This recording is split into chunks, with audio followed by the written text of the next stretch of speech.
Favourite hack হচ্ছে জিফ use করা। So আজকে ওটা আমরা এক্সপ্লোর করব। ফার্স্ট অফ অল গুগলে যাব এবং গুগলে যে মনে করেন সার্চ দিই ভেক্টর গিফ কিংবা জিফ, তারপর ইমেজেস ফর ভেক্টর জিফ। এখানে দেখবো অনেকগুলো ফাইল আছে আমাদের। এগুলো সিলেক্ট করলে দেখবো যে এগুলো অ্যানিমেটেড ভিডিও ফরম্যাট, ছোটো একটা অ্যানিমেটেড ভিডিও লুপ। সো এটা রাইট ক্লিক করি, কপি ইমেজ, তারপর পাওয়ার পয়েন্ট ফাইলে চলে যাই, এটা সরিয়ে ফেলি, কন্ট্রোল ভি, তাহলে আমার পেস্ট হয়ে গেল। এখন আমি যদি এই স্লাইডটা অন করি, আপনি মনে হচ্ছে এখন একটা জাস্ট পিকচার হিসেবে আছে, বাট আমি যদি স্লাইড ডেকটা অন করি তাহলে দেখবেন এটা একটা ভিডিও ফরম্যাট হিসেবে কিন্তু আছে। এখন আমরা চাইলে এটা দিয়ে একটা সিম্পলি একটা স্ট্যাটিক ইমেজ কন্টেন্ট বানিয়ে ফেলতে পারি। মনে করেন বাম পাশে এটা নিলাম, তারপরে কিছু টেক্সট নেই, হেডার না নিয়ে টেক্সট নেই, আনপ্লাগ ফ্রম, মনে করি জাস্ট একটা টাইপ করি সোশ্যাল মিডিয়া, আপার কেস দিয়ে দেই। সো আমি দিয়ে দিলাম, এরপর এখানে জাস্ট একটা ফন্ট ইউজ করি রোবটো, এবং যেন মনে হয় যে এই ডিজাইনটার সাথে আমার টেক্সটটা যাচ্ছে। সো আমি টেক্সটটাও সেম কালার দিয়ে দিব। সো আই ড্রপার টুল দিয়ে ব্লু কালারটা নিয়ে নিলাম।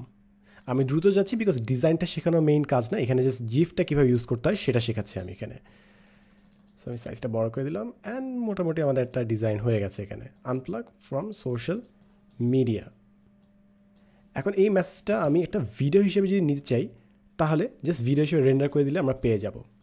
উপরে নিচে আর কিছু এক্সট্রা জিনিস দিয়ে দিই, জাস্ট উপরে একটা ইয়েলো বার দিয়ে দিই মনে করেন, আর নিচেও একটা ইয়েলো বার দিয়ে দিই, ডান। এখন এটা আমার একটা কন্টেন্ট হয়ে গেল। আপনি চাইলে আপনার কোম্পানির লোগো কোথাও বসাতে পারেন, মনে করেন কোনো একটা পণ্য দিচ্ছেন, কোনো একটা নাম্বার দিতে পারেন, যে কোনো কিছু আপনি যেভাবে জিনিসটা অ্যাড করতে চান। এখন এটা ভিডিও হিসেবে কীভাবে পাবো? Go to file, save as, browse, মনে করেন আমি ডেস্কটপে আমার ভিডিও ফরম্যাটটা ডাউনলোড করব, সো ওভিসি মনে করেন, তারপর সেভ অ্যাস যে টাইপ আছে সেখানে MPEG-4 এই ফরম্যাট সেভ করব, MPEG সেভ, অ্যান্ড দেখেন আমাদের নিচে ক্রিয়েটিং ভিডিও ওভিসি, ভিডিওটা ক্রিয়েট হয়ে যাচ্ছে অ্যান্ড বো আমাদের ভিডিও ডান। এখন যদি আমি ওভিসিটা ওপেন করি, বুম, দেয়ার ইউ গো, একদম ধাপাধাপ অনলাইন থেকে আমরা জাস্ট একটা ভিডিও অ্যানিমেটেড ফাইল ডাউনলোড করলাম, ওখানে কিছু টেক্সট অ্যাড করলাম এবং রেন্ডার করলাম, ডান, আমাদের একটা কন্টেন্ট হয়ে গেল। এভাবে আপনি যে কোনো জিফ অনলাইন থেকে ডাউনলোড করে জাস্ট উপরে টেক্সট বসিয়ে you can create your own content as easy as that. এটা আমার প্রচুর কাজে দিয়েছে এবং কাজকে অনেক বেশি ইজি করে দেয়। এবং অফকোর্স প্রেজেন্টেশন অনেক এক্সাইটিং হয় যখন আপনি জিফ ফাইলগুলো ইউজ করেন, বিকজ একটা ডাইনামিক জিনিস সবসময় মুভ করতেই আছে এবং লুপে আছে।